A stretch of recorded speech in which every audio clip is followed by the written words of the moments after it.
name won't be right there in front of you. My name won't be right there in front We'll of switch the names. This is Darren, just so that you know. John's gonna take care of that. While he does that, I'm gonna remind y'all, we got kind of a good crowd tonight. Take your phone and turn it down. If you would, please do so that it doesn't ring and disrupt the meeting. And, you know, please keep your voices to a minimum as to not disrupt the meeting. So with that, I'm going to make sure I've got the right notes here. We've got 2 public hearings this evening, which means we will have 2 separate meetings on those, and then I will call to order the work session. I believe agendas are available in the back, and the rules for the meeting, I think, are as well. If not, you can have mine after I read them. All right. Rules of order for public hearing zoning matters. The hearing shall be presided over by the mayor. After calling the hearing to order, the mayor shall request the parcels of property which are the subject of the zoning proposal be identified and read. Following such identification and reading, the development director's recommendation shall be presented. The mayor and city council shall cause the director's written recommendation be made part of the record. Proponents of each proposed zoning decision shall then be allowed a total of 10 minutes for presentation of data, evidence, and opinion concerning the zoning decision. If all 10 minutes are not used, the proponent's remaining time may be reserved for rebuttal. Opponents of each proposed zoning decision shall then be allowed a total of 10 minutes for presentation of data, evidence, and opinion concerning each zoning decision. The presentation times may not be reduced but may be extended by majority vote, provided they are expended equally for proponents and opponents. Anyone wishing to speak must come to the microphone and give their name and address to city clerk. Do not speak unless you have the microphone and have been recognized. So with that, we will call the public hearing to order. We only have one item under zoning matters this evening, that is PZ 2019-558, which is 2729 Shallowford Road. It's a DCI for Bedford Park Apartment Leasing Office. Take it away, staff. Thank you, Mayor. So the application is for development of community impact, or DCI, on a 23-acre piece of property located 2729 Shallowford Road. The property is zoned village residential. The application is to construct a 1,150 square foot leasing office for the Bedford Park Apartments. The project does qualify as a DCI due to the fact that it is new build construction on a site of 2 acres or more. The project does not require any variances or waivers. It is strictly a DCI request. Currently there are 32 multifamily brick buildings with 272 apartment units on site. The building would be constructed of brick materials with some siding and made to match the existing buildings. There would be no trees affected by the bill. There is a stormwater easement, a sanitary sewer easement near the location of the new building. Those would not be encroached. There's also no stream buffer issue here. You can see the property is located on the east side of Shallowford Road, just south of some NR1 single family detached residential properties along Dresden. It's bordered by I-85 and Northeast Expressway to the east, and a hotel and auto body shop to the south. So in red there is the proposed location of the new leasing office.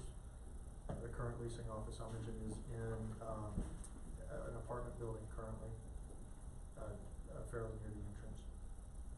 Here's a close-up of the proposed building, and here's some elevations.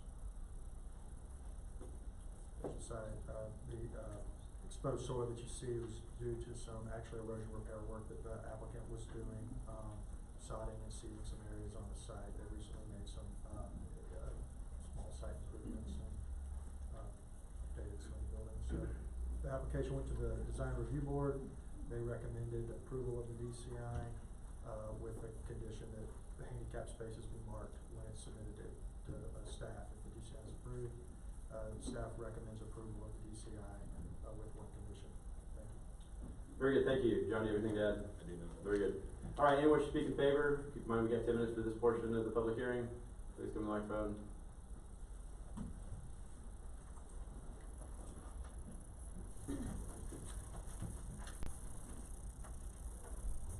Evening, my name is Chuck Tasek.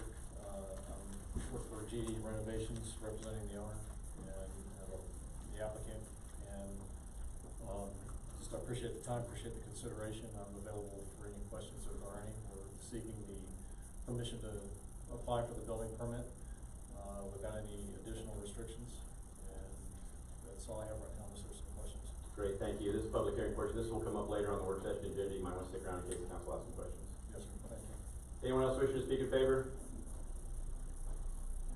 Anyone wishing to speak in opposition of the request? Very good. So we will then adjourn that meeting. The next item is a public hearing for non-zoning matter. Rules of order for public hearing for non-zoning matters. The mayor is the presiding officer. All remarks shall be addressed to the city council as a body, not to individual members. Anyone wishing to speak shall come to the microphone, give their name and address to the city clerk. Limit remarks to 3 minutes unless further time is granted by the council. Not to speak a second time until everyone wishing to speak has spoken once. No one can speak more than twice. Please do not speak unless you have the microphone and have been recognized. So we'll call that meeting to order.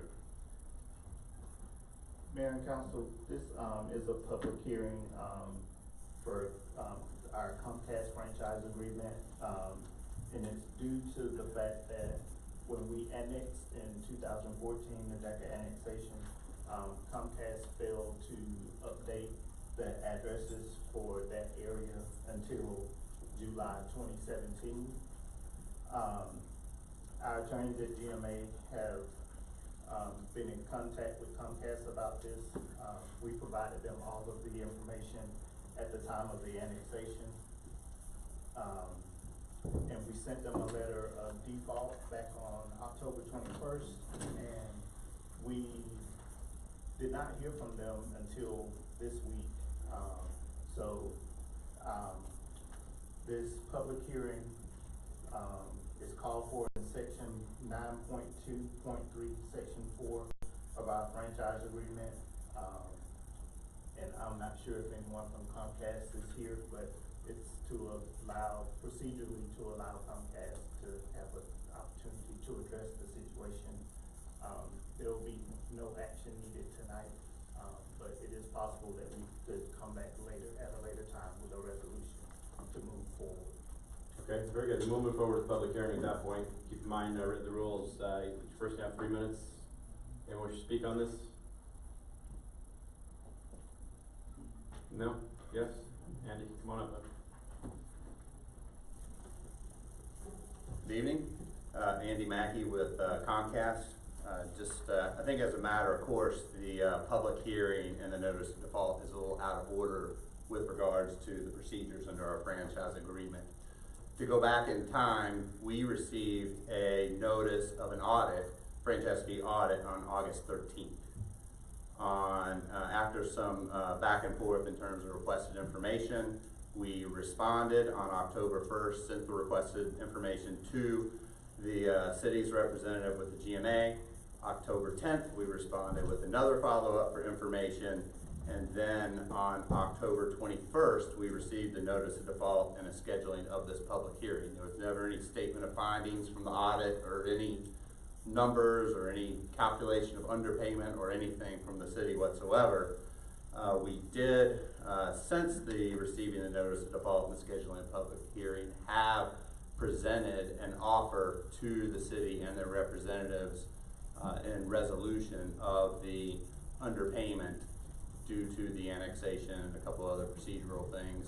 And so our interest is in certainly resolving this, and certainly under the franchise agreement, there's also a process of 60 days for a notice of noncompliance and a cure period prior to the notice of default being triggered.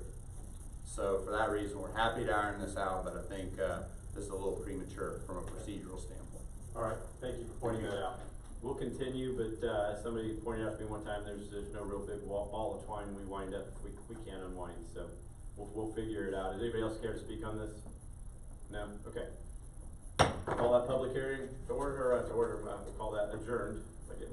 We will call to order the work session for December 12th, believe it or not, 2019. Announcements, presentations. Are we doing the GRPA State Volunteer of the Year Award this evening? Yes, Mayor. Very good. Let's hear it, man. This is good stuff. Mayor and Council, I would like to introduce Mr. TJ Umberger. He is the current Georgia Recreation and Parks Association Secretary and Treasurer, and he traveled all the way from Spalding, Georgia tonight to do the presentation. Wow. Good deal.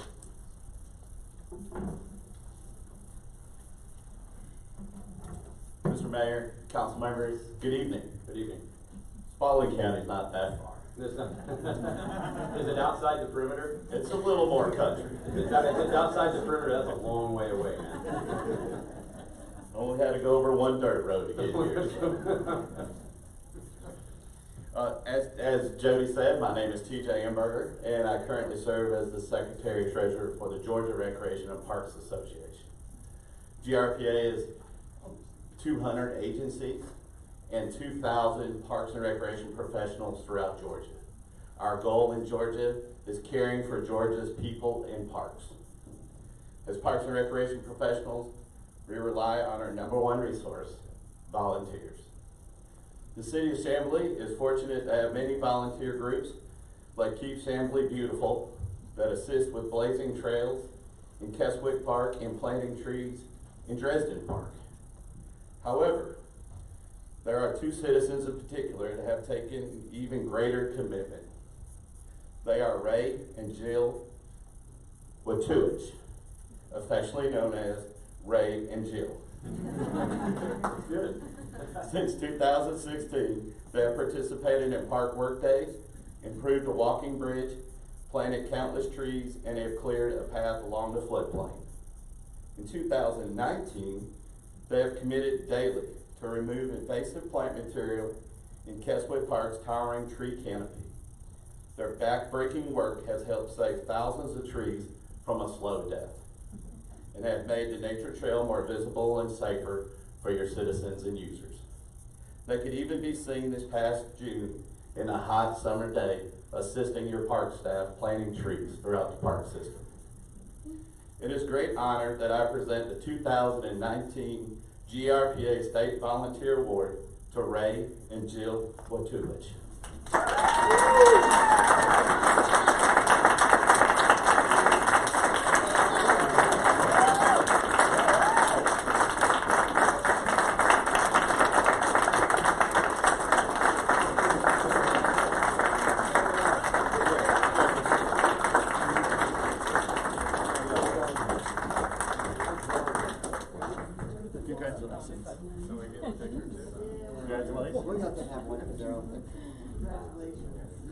Y'all want to get on? Sure, we'll get in a picture with you. Yeah. Hey, Ray. Scoot over to the middle for me. Yeah. There we go. Come on over. There you go. Right here. There you go. Yeah, the logo. Oh. Alright. You got a whole half of it. You got a whole part.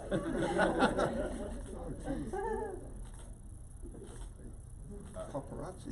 Yeah, how about that? Go on.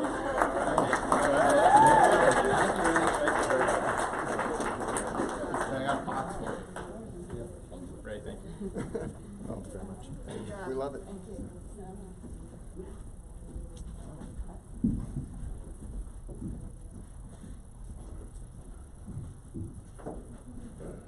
Is that it? Yeah. Very good. No, like, punch and cake or, little popper things or anything like that. That's it, huh? It's a little anticlimactic, I would say.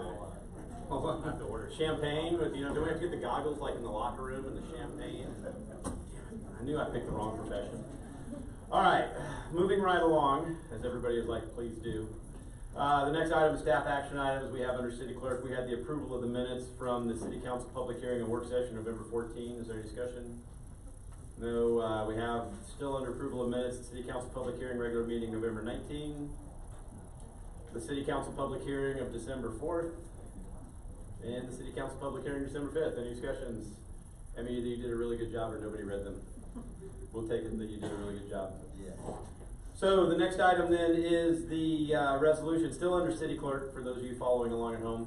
The resolution to establish the 2020, oh my God, I feel old. Resolution to establish the 2020 fee schedule. Good evening, Mayor and Council. In an effort to make the city fees more accessible to the public for review, all fees have been consolidated into one document. We've been doing this for the last several years. So as part of our annual process, the staff has reviewed the city fees and is proposing the attached fee schedule for the council consideration. The proposed changes are highlighted in the attachments for you. Any discussion on the part of the council? No, very good. John, do you have anything to add? Very good. Good job, Emmy. Thank you very much. Still throwing it in my face that next year's 2020. The city manager decided to talk about the 2020 budget. Is there anything you'd like to tee up on that for us, John? Thank you, Mayor. We've had 2 public hearings on this matter, 3 including the today, the introduction today. We have a balanced budget with the general fund of $24,500,000 in some odd dollars, and wanted to just mention a few of the items that we have in here. One is a 2.2% cost of living increase for all employees. That is in line with the cost of living increase that we found through the Bureau of Labor Statistics. And it is set, this budget is set based on a millage rate of 6.25, which is this current. Which is the same, right? No increase in that? Yes. Very good. Council have any discussion on this? All right, very good. Thank you, John. The next item on the agenda is the selection of the City Hall architect. Thank you, Mayor. The city has been working towards implementation of the Town Center Master Plan.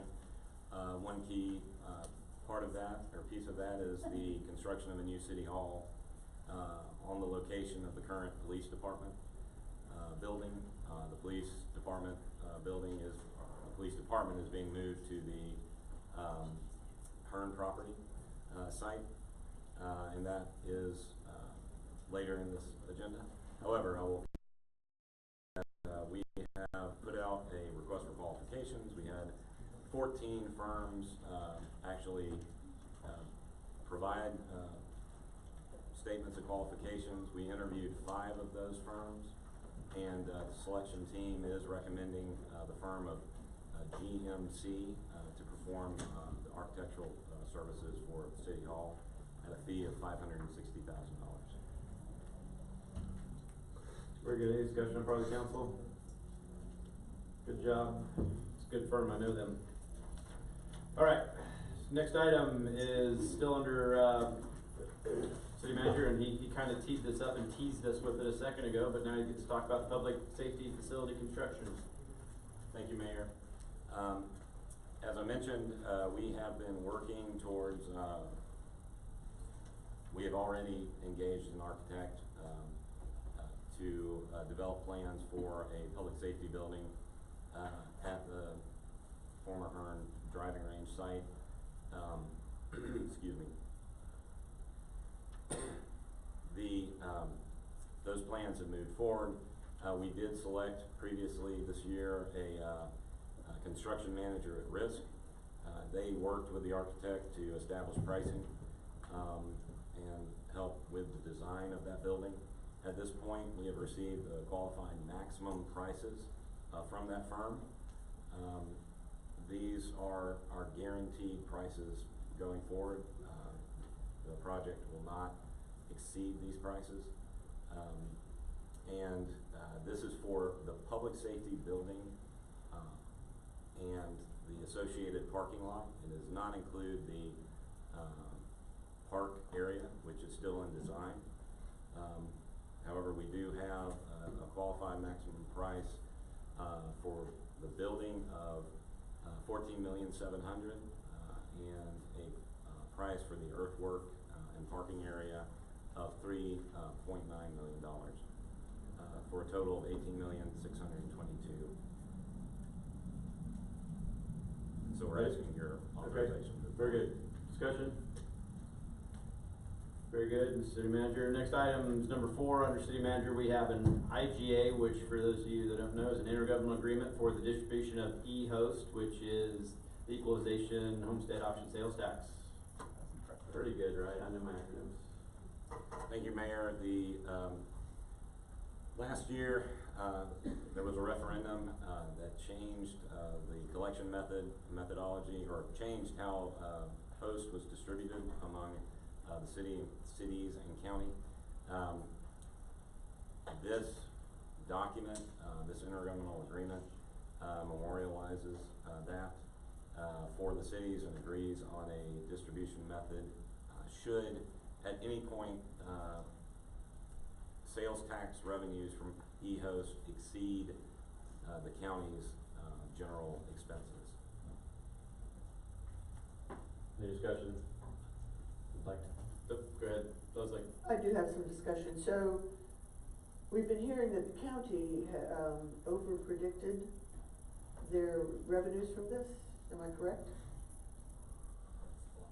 I can't speak to this one specifically. I do know that, the sales tax for SPLOST is coming in a little, slower, than they anticipated, and it would be in line with what we're collecting on e-host. So there were two items on the agenda, so they're a little confusing. We used to have host, and then we all voted for the e-host, along with the SPLOST. So I think you're right, I had heard too, the county might have over-projected on the SPLOST as well, or on that. But it is something that's worked out really well on the city's behalf, and for all of you that voted for that, I thank you, and we're being good stewards of that as well. All right, moving right along, any other discussion, questions? Okay, we're done with city manager, but you're not dismissed. C, Development Department, we had, moved forward from, I believe was deferred last month, which is 5295 New Peachtree Road. It's the Pentecostal DCI, the church. I understand they had wanted to have a deferral. They have requested a deferral. Okay, very good. You know, we will vote on that deferral on Tuesday evening, since we don't have a quorum here this evening. The next item then is the 2729 Shallowford Road, DCI Bedford Park Apartments Leasing Office. Was there any discussion with the council on this one? I don't have any discussion, but, you put up a slide that I have not seen before, which is exactly the location of the, office on a larger map, so I can get some bearings. Can you put that up again so I can just make a note of that? Certainly. So where's Claremont? I'm sorry, Shallowford Road. Shallowford Road's out here? And so that's buried, that's deep inside this complex. Okay, that's all I wanted to know. Thank you. So I had a question for the contractor.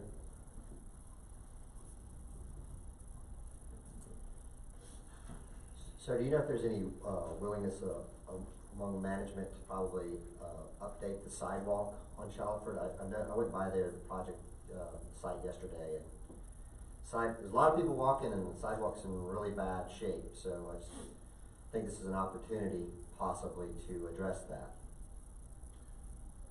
I'm sure that we would, look at issues that were, trip hazard. I know there's an area there near the corner at the entrance. I believe the existing sidewalk along the road frontage, is right at the new established width, I believe it's 5 feet.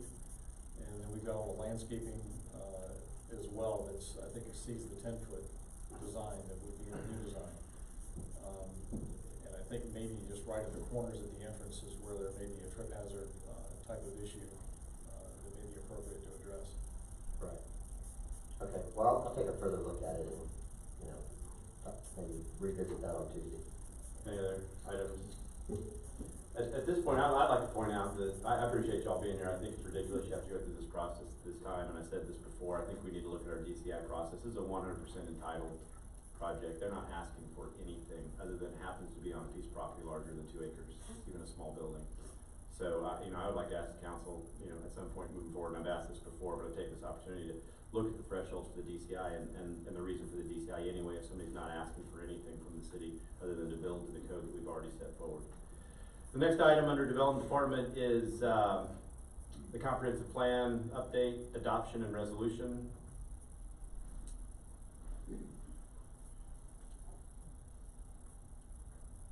Not all at once. Thank you, Mayor. My computer is thinking. At least something is.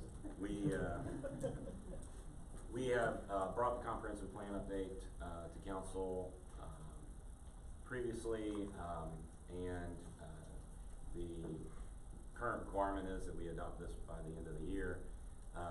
This update includes the presentation that was made last month, or yes, 2 months ago, and there were very few changes to that. Very good. Any discussion? I've been through this quite a bit. I think we probably updated, we might set a record for updating our comprehensive plan more than anybody else because of our annexations. I mean, we updated a lot. All right, police department, chief, we want to talk about the statewide mutual aid agreement. Thank you, Mr. Mayor and Council. Before we have an action item, the statewide mutual aid agreement, which allows the state of Georgia and municipalities to engage in a comprehensive or collaborative agreement for the sharing of resources in the wake of disasters and emergencies.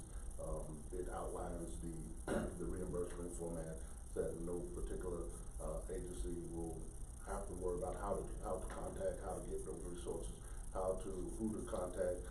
So there's a mutual aid already in place, so that the jurisdictions, you have jurisdictional authorities in those areas as well. Very good, thank you. Is there any questions, discussion on this? Next item is the comprehensive school zone safety program. Yeah, thank you, Mr. Mayor and Council. Before you have action item in reference to the comprehensive school zone safety program, basically an opportunity that we can, back in 2018, May of 2018, legislation 978 was passed into law that allows for the detection, photograph detection, speed detection in school zones. Basically, we kind of looked into it, researched it, and found a vendor that was superior above all the other vendors. This will give us an opportunity to increase our safety in our school zone areas, where we're providing more safe environment for our kids and in the community. We initially the vendor came out, did an initial assessment. We did an evaluation, and in the package you see that there was numerous violations that was detected that showed a need for the technology to increase our school safety. In the study, it showed the different hours of enforcement. The hours it will actually be in act all 24 hours, but it would only enforce the hours, an hour before, an hour during the school zone time. It will allow, it's a force multiplier. It will allow for us to have technology to enforce in the school zones where I don't have the staff to put in those school zones. The citations will be mailed. It's a collaborative agreement, or it's an agreement with the vendor. So there's no cost to the city, no cost to taxpayers, based on the 35-65 split for their fees, and also the installation of the equipment. Very good. Is there any discussion, questions this item? I do. I got lots of questions about this because I need to understand it better. Chief, you would help me understand, how does giving somebody a ticket that they don't even know about until they get it in the mail, and maybe somebody's just going through there randomly and may not ever go back through again, help in the safety of the school zone? Basically what it is, citations in itself is a method of change of behavior. So basically what you do, the citation will be mailed to you. When you come through the school zone, you should be observing the speed zone, the violation signs anyway. So your vehicle is a photograph of your vehicle, the time that you came through, all of the data that's needed for you to verify that was your vehicle that came through that particular Yes, sir. school. I understand. I've gotten toll lane violations in Florida. I know how it works. Okay. Well, that's a mechanism to change behavior. Yeah, I disagree. And I'll tell you, I don't see that, I haven't been convinced that deters somebody or gets them to slow down. We got flashing lights down the school zone. I tell you what deters me as a driver is when I see an officer sitting there. When I see somebody sitting there with blue lights, when I see somebody that's been pulled over. you know, I've never been a fan of police action through cameras. And so, I'll leave it at that. I don't think that there's a good reason that, or a good definition or a good explanation that this actually curbs people's behavior. It may curb that individual's behavior, but it's not gonna stop the people that are coming through behind them. They're gonna get tickets. That sucks for them. That sucks they were speeding through a school zone, but I don't think it makes it any safer for the children in the school zone. Oh, well, and then there's some other mechanism that provides us other resources that they provide. For instance, the listing on hot list. Say for instance, if you have a teacher that's in a school that has a TPO or a temporary protection order on a spouse or someone that's not supposed to be in that zone, those particular information could be entered in based on the cameras that we have. We have cameras all over the city. We take pictures of everybody coming and going, right, in the city. Or everybody that comes into the city gets their license plate. Not everybody. Photographed. Yeah, there's a number that's installed in the city. All right, well, I don't have a vote on it, but I did want to make my position known. I don't think it's a good idea. The next item is under Parks and Recreation. We get a big star for Parks and Rec. And big stars, right? I mean, you guys are all stars, right? How many awards? You guys just keep racking up awards. We're going to have to build a new city hall just for all your awards. All right, F for finance. I'm sure there's some Sesame Street fans out there. It was sad to hear about the voice of Big Bird here recently. But F for finance in honor of that individual. So the end of year budget amendments. This is a favorite we have every December. Mayor and Council, as you said, this is our annual kind of year-end cleanup of the operating budget. So you have a list before you, the budget amendments that are needed to keep us in compliance. And as I mentioned at the budget retreat, these budget amendments had already been taken into account in the fund balance projections that I provided to you all. And that's it. Thank you. Is there any discussion on this? All right. Oh, Leslie, did you have something? Yeah, go, please. Just a minor question. So is the restroom at the park finished? Well, you gotta go. Yes, I believe they finished the punch list on that, Okay. and have completely finished. We are doing some, there is some drainage work that is still ongoing. Did we install our specialty deodorizers? I just like the It doesn't work in the urinal there. Have you been in there? no. Not the new one. I just like the soccer goals in the They took urinals. the Those one are out awesome. of the development. That is what I was asking, just in a very polite manner. If you haven't seen them, check them out in there, they're pretty neat. All right. Yeah. I think the development department's glad to be moved just because of the bathroom. All right, no more F for finance. We got G for public works, and that never gets me excited because I just don't see how G goes in public works. But we're gonna talk about route optimization software. Good evening, Mayor and Council. Oh, it's our public works director, Al. This is a program that we're pretty excited about. Basically, the route optimization software will allow us to analyze the efficiency of the routes of our sanitation vehicles, our leaf truck, and our street sweeper, which sounds like a pretty simple process for a city of less than 9 square miles. However, if you look at our leaf collection, it's the act of actually picking up leaves is pretty simple, but the logistics of picking up the leaves and staying on track is really a logistics nightmare, and we're hoping that the software will assist us in that effort. We're pretty confident that it will. The software will also have a module inside of the vehicle that will allow us to communicate with the customer service representative inside of Public Works. The drivers will also be able to receive real-time service requests. So for an example, if we so happen to miss a trash pickup for whatever reason, we can send a message to the drivers that will allow us to send the drivers back over in the area, or to dispatch another driver in that area. So we will also look at the locations of our landfills and transfer stations to ensure that we're using the locations that are the closest and have the best tipping fees as well.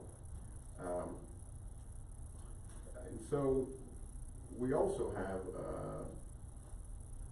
some concerns with, we're currently picking up trash 5 days a week, and this is citywide, and we believe that we can reduce that time frame at least to 4 days. And so this software and the hardware that will be installed into the vehicles, and it also has GPS to allow us to monitor the vehicles at their real-time location. We believe that the savings that we realize through the software will heavily subsidize the cost of this program.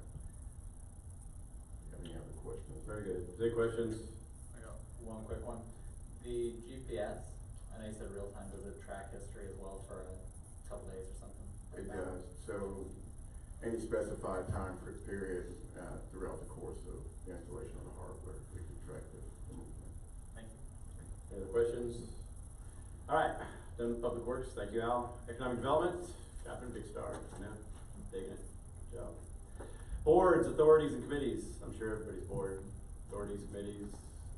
See, Mr. Zanger hasn't moved forward. He's about the only board committee authority I see here. All right, city attorney, on Tuesday evening, did we have anything that's moving to a first read? Miss City Clerk? No, so we won't have any first reads. I mean, how sad, first reads will be lonely. Second reading though, my gosh, second readings are not lonely at all. There are 6. First is charter update regarding municipal court judges. The second is the ordinance regarding the municipal court judges. The third is the consideration of annexation of residential property on Caldwell Road. The fourth is the 3216 and 3218 Caldwell Road zoning map amendment.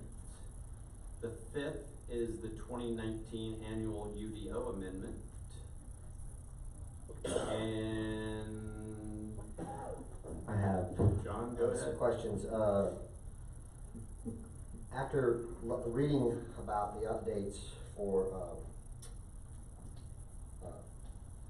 conservation subdivisions and the proposed changes, I just I feel like the conservation subdivisions were put in 2006, and when there's been a series of patches that have been tried, and here we are with another patch that's been tried.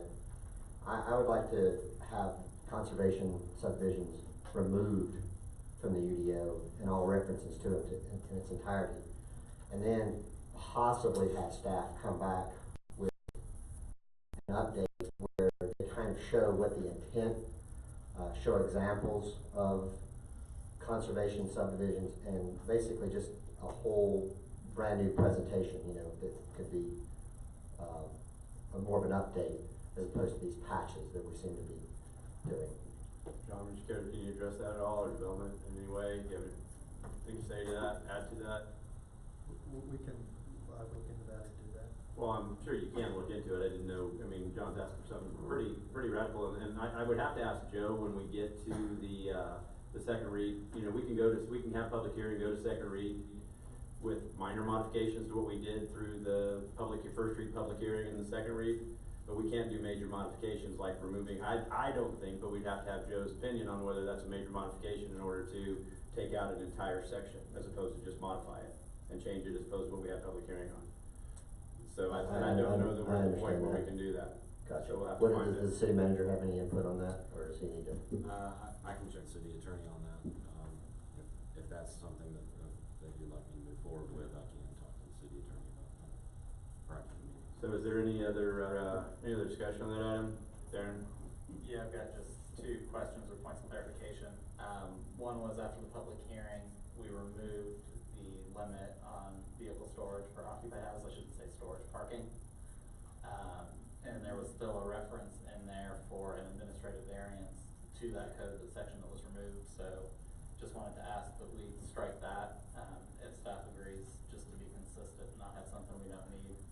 And then I believe last month, there was also some discussion around signage, and particularly signage within neighborhoods. And I know we had come to a kind of a consensus on that, and I don't think it's reflected in there, so I just wanted to ask if staff could go back through the audio from the November meeting and ensure that whatever's in the ordinance is consistent with what's there. I vividly remember that being in there, that we asked that, so I don't need to review the video, but if staff would like to, that's fine, but I definitely remember that being in there. Staff did review the video, and it was mentioned, and we're gonna get that in the language for the second read. Perfect. Thank you. Leslie, anything? No. Okay, very good. All right, next item then will also be multi-family inspections ordinance. That'll be a second read. Maren, wait, did you want something about that one, Leslie? No? Okay, good, thank you. The mayor and council items, all the mayors and all the council and all the king sources all get stars. So it brings us to everybody's favorite, which is citizen comment. Please remember you have 3 minutes. You may come to the microphone, give your name and address to the city clerk, and tell us what you'd like to tell us. I've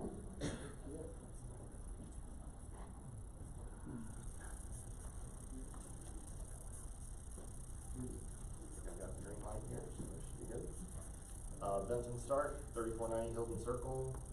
Here today represent not just my own concerns, but those of many of the Chamblee community with respect to section 314 Conservation Subdivision Ordinance. We're asking the council without delay to remove the Conservation Subdivision Ordinance section from the UDO, or if that's not possible, to adopt some of the restrictions that have already been suggested. The reason for the removal or the increase in restrictions due to the following concerns. The current language is ambiguous and open to manipulation, resulting in potential abuse and unintended consequences. Classification of the conservation subdivision allows for ineffective zoning change through lot size reduction without officially changing the zoning categorization. The conservation subdivision process requires no council approval for plat design and relies only on the administrative approval process. Conservation subdivision ordinance in various form has been unused since its original inclusion, as far as I can tell, in the Chamblee Code. Not until a recent application attempt at Hartsmill Road did the Chamblee community become aware of potential for abuse. 1 acre NR1 parcel named the Preserve at Hartsmill Road has already been administratively approved as a conservation subdivision by Chamblee, subdivided in 5 separate 6,000 square foot lots. This similar density of townhouse zoning yet on an NR1 single house lot. A few of the stated purposes of conservation subdivision current Chamblee ordinance include preservation of green space, stormwater runoff, watershed protection, preserve perpetuity, unique and sensitive natural resources, groundwater, floodplains, wetlands, streams, permit clustering of houses, structures on less environmentally sensitive soils, which will also reduce the amount of infrastructure, paved surfaces, utilities, easements, encourage interaction of community by clustering houses together, orienting them to closer to the street, providing public gathering places, encouraging use of parks and community, promote construction of convenient landscape walking trails, bike trails, both within subdivision connected neighboring communities. Businesses, facilities, reduce reliance on automobiles, conserve scenic views, reduce perceived density by maximizing the number of houses with direct access to views of open space.